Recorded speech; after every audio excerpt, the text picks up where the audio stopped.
In a quiet village, surrounded by green hills and farmlands, lived a clever little rabbit named Tuffy. He had a cozy burrow near the forest edge. But unlike other rabbits, he wasn't happy with eating wild herbs and grass. Tuffy loved the smell of fresh carrots, juicy lettuce, and crunchy cabbages growing in the nearby farmers' fields. Every night, while the village slept under the moonlight, Tuffy would sneak into the farms. He dug small tunnels under fences, entered silently, took only the best vegetables, and slipped away before dawn. He was quick and smart, and no one had ever seen him. But the farmers were growing angry. Their vegetables were disappearing night after night. Old Farmer Harry complained, "Someone is stealing from us. If this keeps happening, we'll lose our entire harvest." The villagers tried everything. They placed scarecrows, set traps, and even stayed awake with lanterns to guard the fields. But Tuffy avoided every trap, outsmarted every guard, and even once sat on top of a scarecrow just for fun.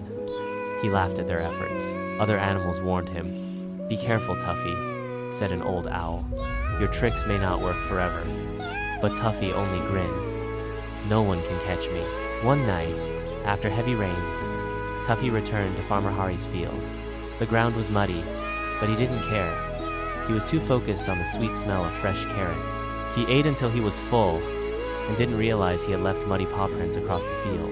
That night, Farmer Harry stepped out with a lantern and saw the fresh prints. "Aha," he whispered, and quietly followed them. Tuffy was about to return to his tunnel when, whoosh, a net dropped on him. "Caught at last," shouted the farmer. Tuffy panicked. He had never been caught before. Soon the villagers gathered to see who had been stealing their crops. "It's just a rabbit?" someone said in surprise.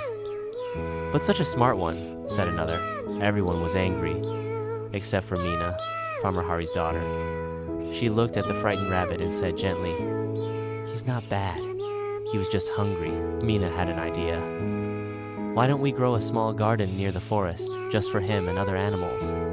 That way, they won't steal from our farms." The villagers agreed. They planted carrots, lettuce, and other vegetables in a small fenced patch by the forest. Tuffy now had his own garden. In return, he promised never to steal again. From that day, Tuffy became a friend of the village. Children visited him often, and he would hop happily around them. He had food, friends, and no need to steal anymore.